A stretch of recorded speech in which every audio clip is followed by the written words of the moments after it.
Olá, pessoal, sejam bem-vindos a mais um episódio do nosso videocast sobre gestão de pessoas. Esse videocast é onde você pode assistir no YouTube ou ouvir em outras plataformas, como Spotify, iTunes e Google Podcast. Hoje eu estou aqui com uma pessoa muito especial, que é o Luciano Vicenzi. Ele que é professor do Instituto Superior de Administração e Economia, parceiro FGV, mestre em Administração, Estratégia e Análise Organizacional pela UFPR, MBA em Gestão Estratégica e Pessoas e cofundador da Software Mental e fundador da Consvita, empresa de consultoria e com mais de 16 anos de mercado. A Software Mental, pessoal, ela é uma startup de transformação digital, onde eles trabalham com avaliação de mentalidade. Olá, Luciano, tudo bem com você? Seja bem-vindo ao nosso videocast. Boa tarde, Eduardo. Prazer grande estar aí contigo, com o pessoal da ViaSoft. Vamos bater uma bola aí, né, sobre as questões da liderança, o que envolve essa liderança nesse século XXI. E estou bem animado aí com a nossa perspectiva da tarde.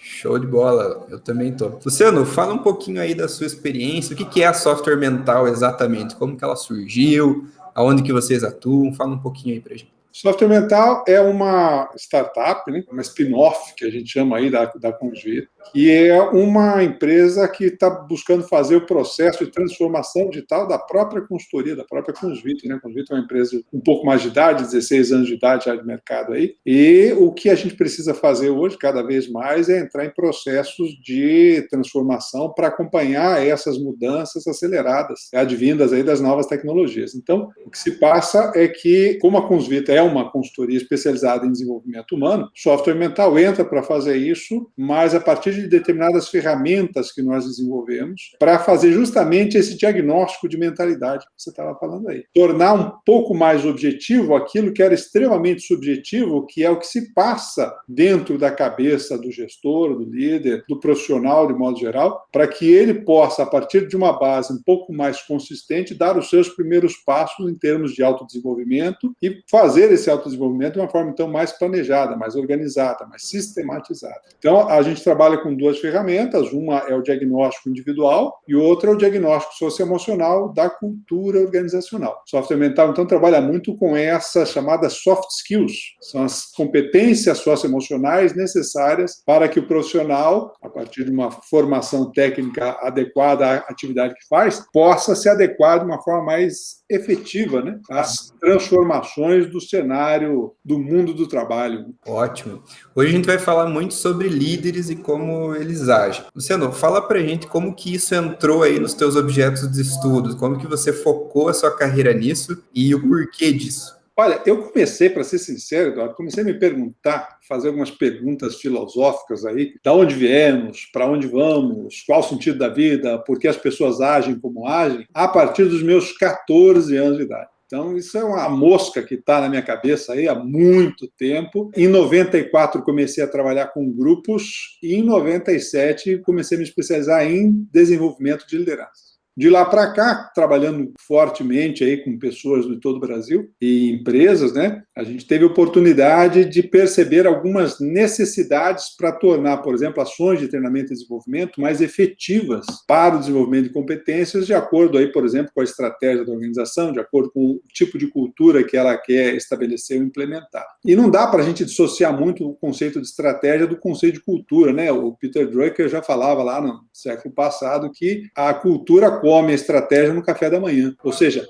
o jeitão que as pessoas fazem as coisas dentro da empresa acaba muitas vezes desviando muito das boas intenções estratégicas, por exemplo, da cúpula da organização. Então, observando esse cenário, a gente começou a ver que havia uma necessidade de trabalhar melhor esse mindset que a gente chama hoje, né, mentalidade, modelo mental, e isso eu comecei a estudar já quando fui me especializar em liderança, lá na década de 90. E de lá para cá, fomos caminhando com essa pesquisa, uma pesquisa pessoal, um tema do qual eu gosto muito. E em 2012, entrando em contato com alguns conceitos do pessoal da Singularity University, a gente começou a ver, então, a necessidade de trabalhar esse mindset com uma pegada de mais abundância ou de crescimento, como alguns autores também falam hoje aí, ou seja, da pessoa ser capaz de lidar melhor com os desafios, as condições e os recursos que ela possui. Então, aí que começou, e disso que foi para o software mental, né? Em 2017, a gente resolveu criar uma ferramenta específica para fazer essa avaliação de mindset. Passamos 2018 testando, né? Dentro do processo startup aí, obviamente. Passamos validando no braço, para, em 2019, lançar oficialmente a ferramenta no mercado. Show. Isso eu percebo que essa movimentação já vem de muito tempo,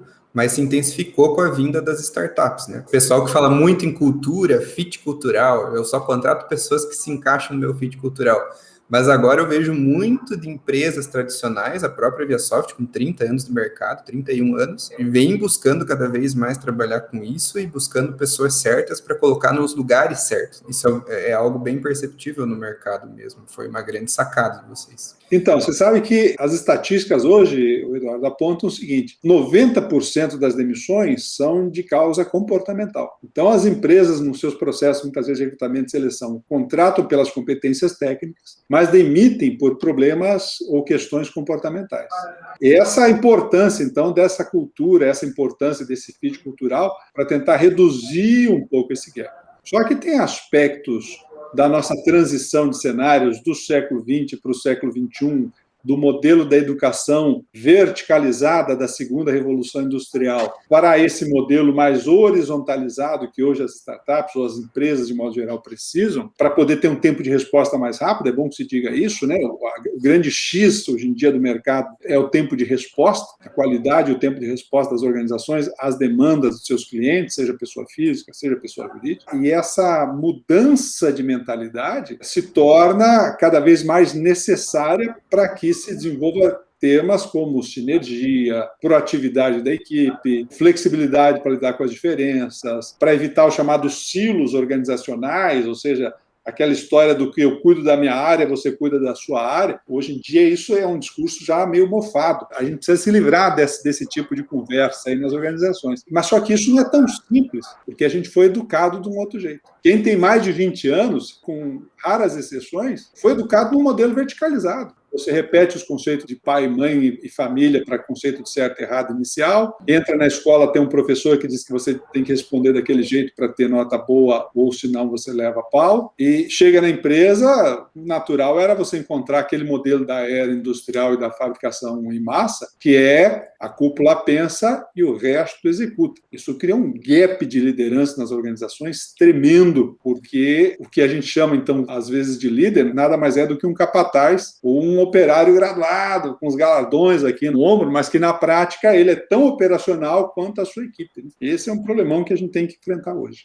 Sim, eu tenho 29 anos, então eu estou nesse grupo aí de pessoas que você falou, e eu acho que se não acontecer algo especial na vida profissional dessa pessoa que muda essa mentalidade, ela vai seguir assim pro resto da vida. Eu mesmo conheço muitas pessoas. Nós estamos ainda no interior do Paraná, aqui em Pato Branco, que é uma cidade agro-movimentada, que vem de uma origem mais rústica, então a gente encontra bastante desse perfil aqui, e isso é muito, muito mais comum do que muita gente pensa, né? No Brasil todo, aliás, viu, Eduardo? Não é só interior do Paraná, não. Exceções aí, às vezes, de grandes centros que tenham já um nível de interação mais forte, por exemplo, com multinacionais, com aspectos multiculturais, a tendência da cultura de modo geral, agora eu estou falando já de cultura, então, como cidade, como região, como estado, como país, de guiar os seus indivíduos, né? A cultura faz isso, ela guia os seus indivíduos para um determinado tipo de comportamento e tende a tentar fazer com que esse tipo de comportamento permaneça. Um dos problemas da inovação é que toda inovação ela é subversiva, porque ela exige romper com um certo quadro de ideias ou forma de se fazer as coisas.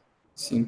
Voltando ainda no agro, até vale falar, nós trabalhamos aqui com agronegócio, o nosso carro-chefe aqui na Viasoft, tecnologia para agronegócio, e hoje o agronegócio, na verdade, ele é um dos setores mais tecnológicos, já está mudando muito essa concepção de rusticidade. Hoje, o filho, o neto do agricultor já assumiu os negócios da família e está fazendo uma revolução. Isso é muito legal, né? Mas, Luciano, vamos voltar agora por aqui, o aspecto líder e liderança em si. A pergunta que não quer calar: qualquer pessoa pode ser um líder? Por que eu pergunto isso? Eu mesmo já conheci várias pessoas, eu acho que eu, por muito tempo, fui essa pessoa, aonde eu não me sentia preparado para ser líder, que se alguém chegasse e falasse para o Eduardo, aqui, ó, tá aqui a medalha de líder, agora a partir de hoje você comanda um setor aqui da empresa. Eu ia sair correndo, eu ia ter medo e vi pessoas recusarem, falar, não, eu não tenho perfil. E tem muitas pessoas da área técnica aqui, programadores, que a jogada deles é um computador, um teclado, um mouse, um fone de ouvido e uma caneca de café. Quanto menos ele se envolver com outras pessoas, para ele melhor. E o que eu quero saber é, todo mundo pode ser um líder e como que eu posso tirar uma pessoa que não tem experiência nenhuma e transformar ela num líder com uma mentalidade de sucesso? Existe essa possibilidade na prática? Então, existe, mas a gente tem que fazer duas ponderações antes da gente chegar lá. A primeira, né, é até uma certa piada, né, que a gente fala assim quando a pessoa está pensando no que ela vai ser na vida, e a gente pergunta, você gosta de lidar com planta, bicho, gente ou máquina? Para saber a pegada dela para onde vai, né? E muitas vezes, então, o profissional que escolhe de fato a máquina, ele escolhe a máquina porque ele gosta daquela interação mais precisa, onde ele tem um nível de controle sobre as transações muito alto. Eu dou o comando e a máquina vai reagir, sempre daquele jeito. Gente não é assim. Gente tem vontade própria, tem ideias diferentes, gosta de fazer do seu jeito, ou seja, muda as características. Isso faz com que a gente, então, muitas vezes, tenha que entender, não só agora com quem lida com máquina, mas qualquer profissional que ele tem uma especialidade como analista, para ele fazer uma transição para o processo de gestão, ele precisa deixar aquela competência que trouxe ele ao sucesso relativo do momento, para começar a se preocupar em, de fato, desenvolver outro tipo de competência. Então, a primeira pergunta que o cara tem que se fazer é assim, você gosta de gente ou não? Tudo bem gostar de máquina, tudo bem gostar de planta, tudo bem gostar de bicho. E, gente, você gosta ou não? Porque se você tiver dificuldade com isso, você vai sofrer mais para desenvolver a tua capacidade de gestão. Aí vem o segundo pormenor que eu queria trazer para a gente aqui. A gente tem por hábito chamar gestor de líder, porque, na verdade, isso é uma boa intenção da nossa parte, com uma certa ilusão de que, quando o cara assumiu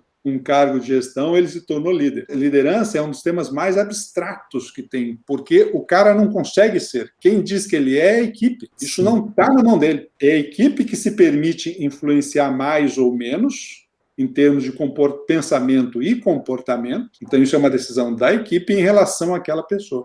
Por isso que não tem fórmula mágica para a liderança. Não tem fórmula mágica para a liderança, porque, na verdade, o que o indivíduo precisa desenvolver, a partir da própria realidade, a partir do próprio nível de autoconhecimento, são as habilidades dele se relacionar com um determinado grupo de pessoas, buscando seguir determinadas orientações estratégicas ou diretrizes organizacionais, para daí, então, ele conseguir criar nesse grupo um norte e, ao mesmo tempo, uma sensação mais forte de domínio daquilo que faz. Resumindo, autonomia, né?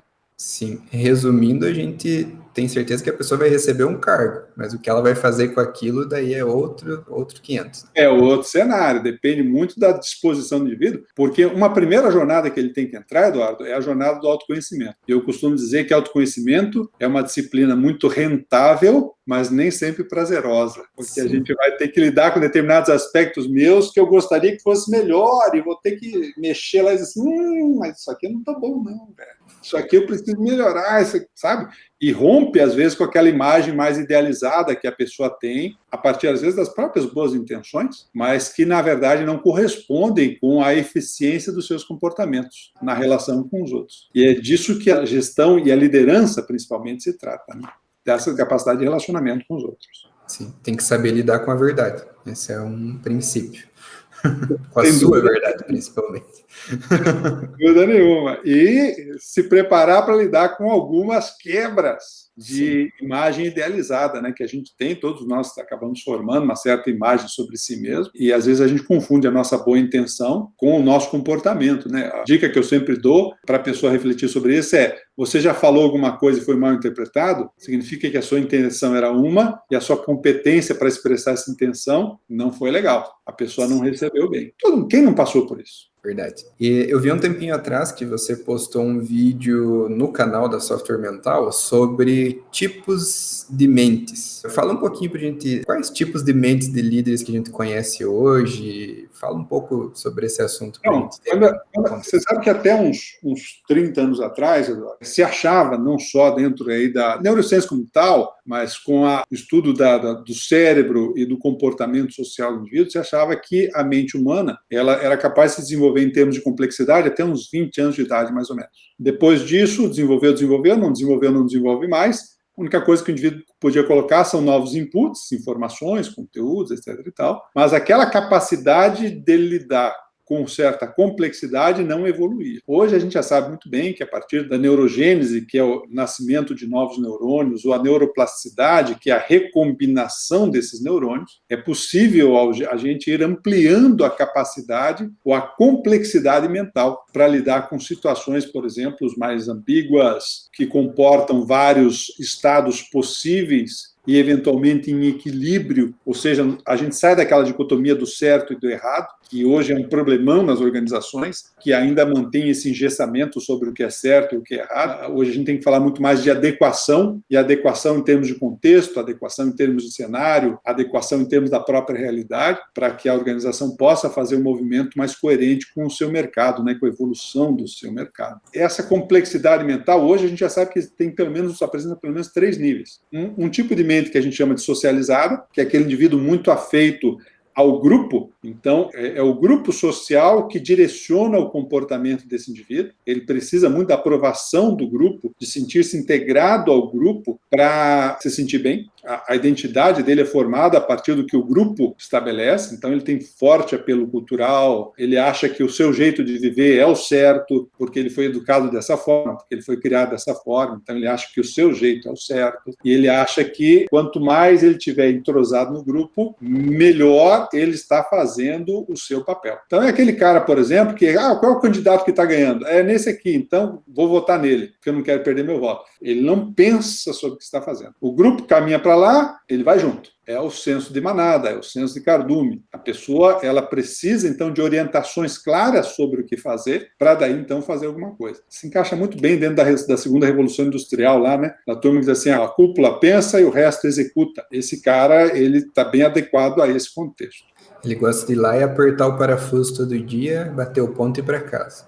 É isso aí. Entra a segunda, esperando a sexta, e durante esse intervalo aí, ele cumpre com uma rotina muito fixa e muito bem estabelecida por terceiros para executar a atividade dele.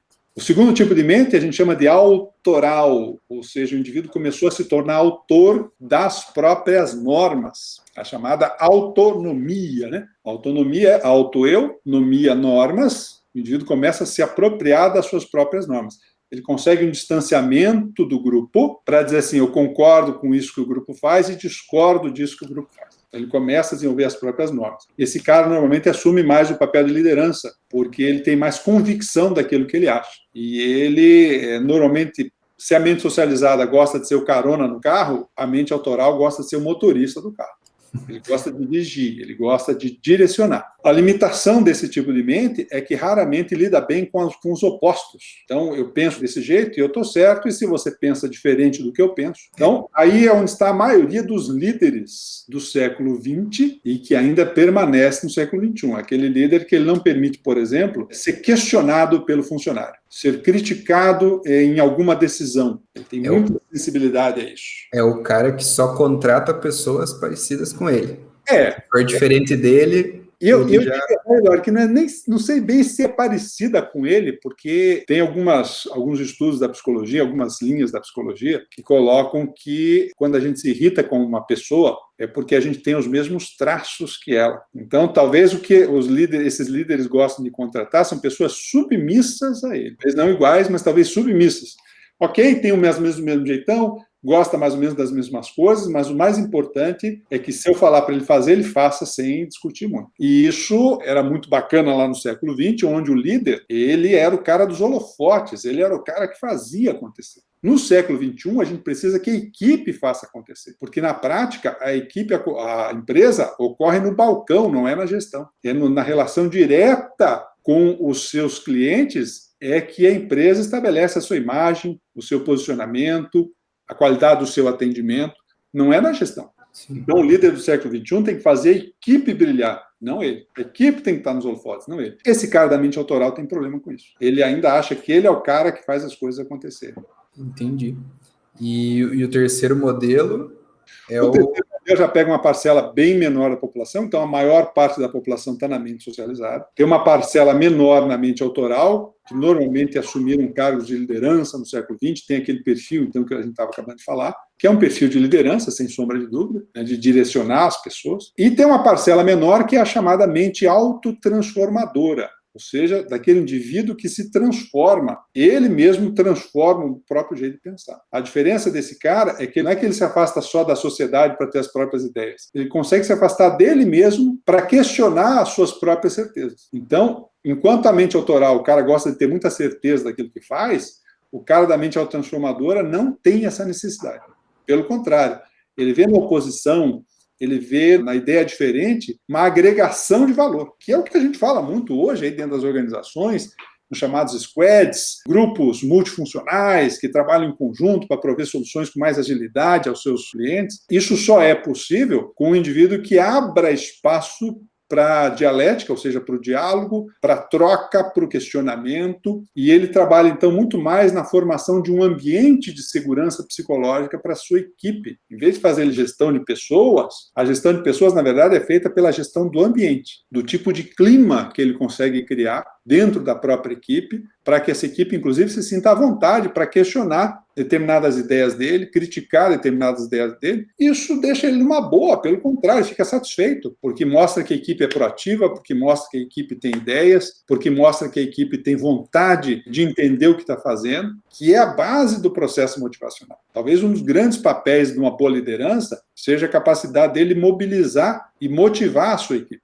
Claro. E isso requer que a equipe se sinta à vontade com o que está fazendo e no ambiente que foi criado por esse líder. Esse cara da mente transformadora é esse perfil. Ele lida bem com ambiguidade, ele lida bem com multiquadros para analisar sistemicamente o que está acontecendo. E ele sabe que a visão dele, qualquer que seja, é parcial. Ele não é o dono da verdade em nada. Não precisa mais ser. Esse papel da liderança, como homem das respostas, ou mulher das respostas, já acabou também, está carunchado. O líder tem que ter a proatividade de buscar meios de fazer a sua equipe produzir. Aí sim, opa, ele está fazendo diferença. Eu, como líder, eu posso falar até com uma certa propriedade de que quando você é um cara limitador, quando você é um líder que você tem que tomar as iniciativas, você acha que é você que tem que responder as perguntas, você acaba criando um ambiente dentro da tua equipe com as pessoas onde você limita elas. E outras pessoas percebem isso. Eu trabalho com marketing, então a gente está trabalhando com outra coisa também que é muito importante, que é a criatividade.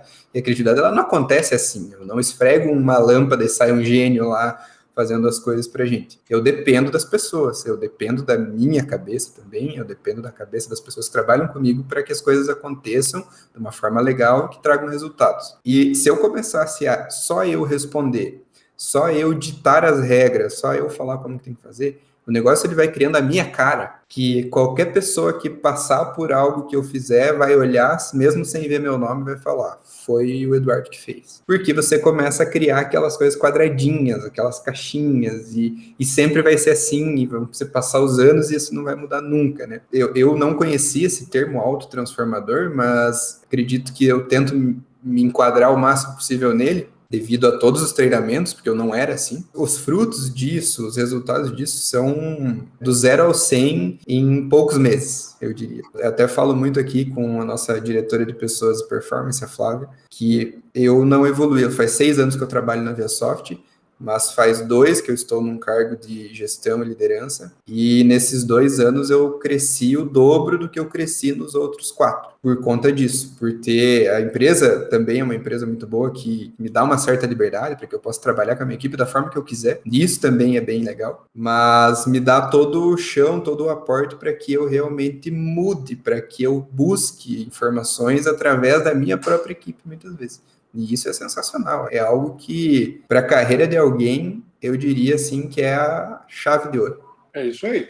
Autoconhecimento, na verdade, já faz um bom tempo, é tema essencial da gestão, né? E a predisposição para fazer essa viagem, ou seja, se permitir enxergar as próprias limitações, ter a tranquilidade para aceitar que não precisa saber tudo, que não é feio não saber, que não é feio errar, mas tudo isso é material de aprendizagem, e esse talvez seja o grande pulo do gato que a gente precisa caminhar aí dentro desse século XXI, né? A ideia daquele gestor que era, por exemplo, o centralizador, eu costumo dizer que o centralizador é aquele professor que faz a prova pelo aluno. Então, a prova vai sair com nota 10, velho, mas o que o aluno aprendeu, ó, lá embaixo. Então, ele quer polarizar e ele quer dizer como tudo deve ser, ou seja, ele quer dar a resposta da prova para o aluno, para que o aluno tire 10. O problema de hoje, Eduardo, em relação a isso, é que o papel da liderança não é cuidar da caixa, não é cuidar da área. O papel da liderança é fazer as conexões entre áreas. Quem tem que cuidar da própria área é a equipe. E esse gestor entra na limitação da alçada decisória da equipe. Então, a equipe não tem alçada para decidir isso, tem que entrar esse gestor e fazer o papel. Mas para as operações do dia a dia, a equipe deveria ter já um direcionamento, um norte claro, ter as suas prioridades definidas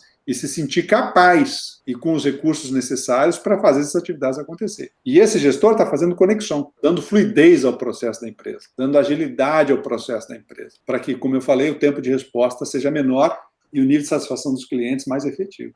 Esse é o grande X da questão, que ainda está demorando cair a ficha, de modo geral, nas organizações. Ainda é muito gestor que ele quer fazer acontecer e tudo passa pela mão dele. Ele não sabe que ele está se iludindo, porque ele está ficando preso no tempo. Ele não sai da mente autoral. Sim. E ele não consegue crescer de certa forma também, né? Ele vai ficar sempre naquela posição. É isso aí. Todo indispensável é impromovível. Exatamente. Então, se o cara não pode sair de lá porque para, ele também não pode então, ir para um outro patamar, né? Ele precisa abrir mão dessa sensação, que é boa para o ego, de se sentir útil, de se sentir o cara que está dando as coordenadas, a pessoa que dá as ordens, a pessoa que marca todo o caminho. Ele precisa abrir mão dessa conversa. Não é mais esse o papel da liderança. E sim construir relações mais efetivas, sinérgicas, com qualidade, para que as equipes possam funcionar cada vez melhor e as relações entre áreas possam funcionar cada vez de forma mais fluida, de forma mais natural. Pensando assim agora vamos dar uma viajada, né? Pensando numa equipe onde tem um líder autotransformador e ele focou tanto que ele começou a criar autotransformadores dentro da equipe dele. Nesse caso, eu estou considerando uma utopia ou é possível isso? E quais os benefícios de ter uma equipe autotransformadora e não só um líder autotransformador? Uma equipe autotransformadora eu diria para ti que é um processo utópico ou que deve acontecer normalmente em pequenas organizações, microempresas, é possível que você tenha, baseado no perfil dos sócios fundadores. Sabe aquela startup que nasce com 4, 5 pessoas? Você pode até ter, então, essa turma aí com um certo perfil autotransformador, mas começou a crescer, não vai dar conta, vai precisar de gente para funcionar e expandir o seu quadro, então vai ter muita gente aí de mente autoral, inclusive de mente socializada. O desafio que as organizações têm hoje é ajudar esse pessoal da mente socializada para caminhar passo a passo para a mente autoral, porque na mente autoral, como eu falei, o cara é mais proativo, a pessoa tem mais iniciativa, ela quer participar mais ativamente, então ela busca engajamento. Então, fazer esse movimento de ajudar a turma da mente socializada para começar a aprender a pensar sobre os próprios desafios e criar soluções por eles, esse é um primeiro nível de desafio na ponta. As organizações precisam de gente na ponta que seja mais capaz de pensar sobre os desafios que ela está vivendo. E não que a cada momento ela tenha que voltar para o chefe e dizer assim, e agora? Faz o passo A. E agora? O passo B. E agora? Então, você precisa de ajudar essa turma a passar para o nível autoral. Porque, outro fator, a inteligência artificial, que está vindo cada vez com mais força, ela vem substituindo determinados tipos de atividades, mesmo a nível administrativo, que são meramente repetitivas, são robóticas. Se são robóticas, um robô vai fazer melhor do que um ser humano. Porque o ser humano, todo e qualquer ele, está sujeito, né, a alguma falha, a alguma dificuldade. Esse videocast é um oferecimento do Nela, a rede social corporativa número 1 dos líderes de times de alta performance. Saiba mais em nela.com.br.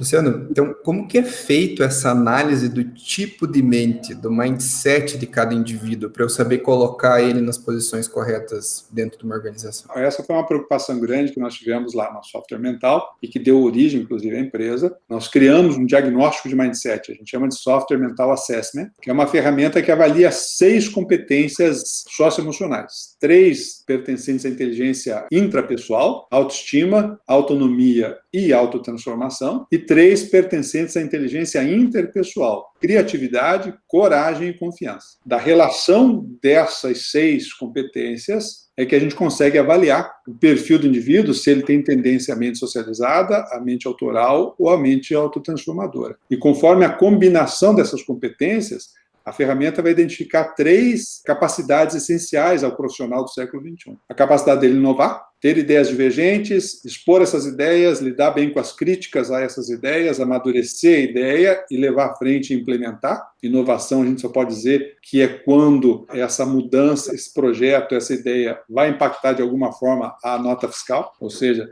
vai reduzir custos, vai aumentar a produtividade, vai oferecer um novo produto ou serviço valorizado pelo mercado. Então, capacidade de inovar, a primeira grande capacidade necessária ao profissional do século XXI. Capacidade de lidar com o diferente, baseada aí, por exemplo, na capacidade dele dialogar bem, na capacidade dele ter a mente aberta para lidar bem com a diversidade. Diversidade hoje é um tema que já se sabe muito atrelado ao processo de inovação, só que é preciso lidar com certos preconceitos de natureza cultural para você conviver bem com pessoas de diferentes idades, gêneros, orientações sexuais, etnias, pessoas com deficiência. São 5 grandes temas aí da diversidade.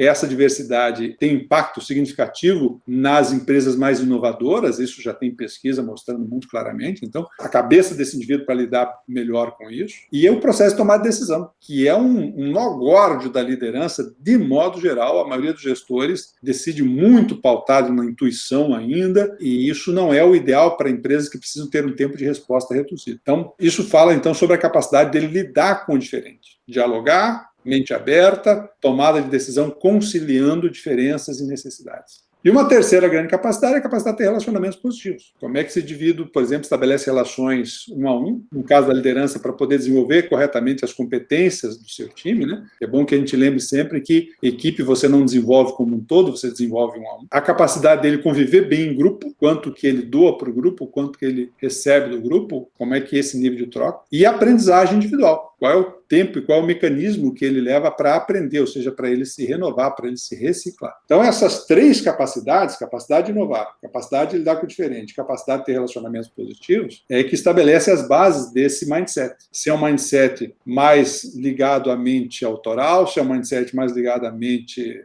socializada, autoral ou autotransformadora. E é isso que essa nossa ferramenta, ela cria. Como eu falei, ela vem desse meu trâmite aí no desenvolvimento de lideranças. Formamos uma equipe, criamos a ferramenta, lançamos no mercado em 2019, está tendo uma aceitação muito boa. Criamos uma segunda aplicação da ferramenta que é para o diagnóstico de cultura. Então, esse é um primeiro passo. Quando você quer mudar alguma coisa, Eduardo, o primeiro passo é diagnóstico. Eu preciso fazer um bom diagnóstico da minha situação para saber aonde eu estou, aonde eu quero chegar e que ações de desenvolvimento eu vou promover nesse meio do caminho para que o indivíduo possa avançar, né? Ou a organização possa avançar. A boa notícia é que, se o indivíduo está com boa vontade, ele consegue avançar na sua reeducação emocional para melhorar esse convívio produtivo com a pessoa, com o propósito da organização e por aí vai, né? Então, o primeiro passo é você fazer esse diagnóstico. A partir desse diagnóstico, é mais fácil eu fazer um planejamento e uma adequação de outras ferramentas, seja de recursos humanos, seja de software de gestão, seja de BI. Como é que eu vou adequar essas ferramentas aí para cada vez mais retroalimentar os indicadores que avaliam o meu desempenho, o desempenho da empresa, que avaliam o desenvolvimento, o crescimento, a aceitação pelo mercado das soluções que a gente oferece, e por aí vai. Entendi. E esse diagnóstico ele é executado da mesma forma para todas as empresas. Depois você pega o resultado dele e aí você começa a moldar com base no objetivo da empresa. Assim. O diagnóstico ele é o mesmo em termos de estrutura, né? Em termos de resultado, varia muito, porque duas empresas nunca serão iguais, né? Por causa das pessoas, né? Sim, é o que eu falo, nunca vai existir duas Google, nunca vai existir duas ViaSoft, nunca vai existir duas Microsoft. É isso aí, nunca vai existir. Cada empresa é única. Então, o resultado, como ele é feito a partir do diagnóstico dos indivíduos que fazem a empresa, então cada empresa acaba tendo um resultado específico das suas tendências e dos seus gaps. E aí, justamente como você bem colocou, a partir disso, a hora que ela sabe, então, qual é o caminho, qual é o posicionamento que ela quer assumir, ela poder fazer um trabalho. Só tem um ponto sensível nessa história aí quando a gente fala de cultura. Cultura requer mudança da cabeça da cúpula. E aí é que se encontra maiores, às vezes, resistências. Porque é muito comum a cúpula dizer assim, meu time precisa ser mais, proativo, meu time precisa ter mais autonomia, mas ele é o primeiro que desce o cacete na hora que alguém erra. Se a liderança não revisitar o conceito de como ela se relaciona com o erro, vai ter dificuldade de implantar inovação, vai ter dificuldade de acelerar mudanças, vai encontrar muita resistência dentro das áreas, porque ninguém quer entrar num nível de instabilidade, que é o que a mudança representa muitas vezes. No processo de mudança, a perda é clara, mas o ganho ainda não aconteceu, então ele é difuso. E você vai encontrar resistências naturalmente. Para a gente finalizar, então, que dica você daria para as empresas que estão nos assistindo, nos ouvindo hoje, para que elas comecem a se movimentar de forma assertiva em relação à cultura organizacional, obter melhores resultados com os líderes, contratar pessoas certas? Tem alguma dica que você acha que é tendência para os próximos anos? Vamos seguir nessa linha? A gente está feliz, na verdade, com a solução que a gente desenvolveu, porque é a única ferramenta que existe no mercado que ela não avalia o perfil do indivíduo exclusivamente. Ela avalia as tendências do indivíduo dentro do contexto. Isso é um grande diferencial que a gente fica muito, muito feliz. Mas em relação à cultura, o primeiro aspecto é a liderança tem que se perguntar, a alta liderança, ela tem que se perguntar que tipo de concessão ela está disposta a fazer, até onde vai a vontade dela realmente levar essa transformação cultural. Porque são os líderes das empresas, em todos os níveis hierárquicos, que modelam a cultura. O líder é sempre um modelo de sucesso social. Então, você, como líder da sua equipe, mesmo que você estabeleça um modelo mais horizontalizado, você é um modelo de sucesso social. Você é uma pessoa que vive no aquário, todo mundo presta atenção em você, porque você é justamente esse modelo. Em qualquer nível hierárquico da organização, média liderança, alta liderança, o board, não interessa. É a liderança que molda a cultura. Então, necessariamente, os líderes têm que estar predispostos a rever determinados posicionamentos se eles querem levar a organização a uma mudança. Por isso que muitas empresas quebram, porque é muito difícil, às vezes, para quem está lá no topo, entender que a fórmula que ele criou para o sucesso não está mais contemporânea, não está mais adequada. Isso eu tiro o chapéu para o Jorge Paulo Lemann, que veio a público dizer justamente que a fórmula de sucesso que ele criou para a Ambev, Embev, etc. e tal, não é mais a fórmula que vai manter essa empresa com sucesso no século XXI. E ele está promovendo uma revolução cultural dentro da Ambev, da Embev, para poder se adequar a esses novos parâmetros que o século XXI traz e que esse ambiente de inovação, que tem que ser um ambiente mais leve, que tem que ser um ambiente onde a comunicação flua melhor, onde o erro tem que ser tratado de uma forma diferente, isso possa acontecer de uma forma mais positiva, mais satisfatória para os interesses da empresa. Do ponto de vista dos profissionais dessa organização, o primeiro passo é poder estabelecer com clareza onde é que nós estamos, né? Fazer esse diagnóstico e promover ações de cultura interna, desde treinamento e desenvolvimento, rituais corporativos, sistemas de métricas que estejam alinhados com essas diretrizes da organização, com a estratégia, com o posicionamento de mercado que a empresa quer assumir. Aí sim ela consegue dar um direcionamento melhor para o desenvolvimento dessa equipe, com mais chance de sucesso. Show de bola. Então é isso aí, pessoal. Eu adorei a conversa, acredito que vocês também tenham gostado muito, foi muito produtivo. Conhecer o Luciano foi realmente uma honra. Muito obrigado, Luciano, mais uma vez, por você estar aqui com a gente. Deixo aí o espaço, então, para você deixar suas redes sociais, para o pessoal entrar em contato, canal no YouTube, aí eu sei que você faz bastante conteúdo para o YouTube. Fica à vontade. Show de bola. Primeiro, te agradecer a ViaSoft, agradecer a você, Eduardo, pela oportunidade. Como vocês devem ter reparado, eu gosto do assunto. Se deixar, fico falando dias sobre esse negócio aqui, porque é um tema que eu sou realmente apaixonado. Me considero muito feliz por ser apaixonado por aquilo que faço. Então, para mim foi um grande prazer estar contigo aqui e bater essa bola. Para quem quiser procurar um pouco mais a gente, é só digitar Software Mental, seja no YouTube para assistir aos nossos podcasts, seja para nos achar nas redes sociais, seja para achar a gente em termos de site e analisar aí as soluções que a gente oferece. @Software Mental, você vai achar a gente aí em todo lugar que você digitar. Show. Eu também quero deixar as redes sociais da ViaSoft aqui, pessoal. Então, se você quer seguir a ViaSoft, quer ficar ligado em tudo que a gente produz, em tudo que a gente faz, é @ViaSoftOficial em todas as redes sociais. E também da nossa rede social corporativa, que é a oferecedora desse conteúdo hoje, que é o Nela. É uma rede social corporativa aí para líderes de times de alta performance, que é NelaJob, @NelaJob ou Nela no LinkedIn. Então, pessoal, sigam lá, acompanhem a gente, acompanhem o Luciano, acompanhem a Software Mental. E é isso aí. Muito obrigado por estarem ouvindo e vendo a gente hoje. E até mais. Tchau, tchau.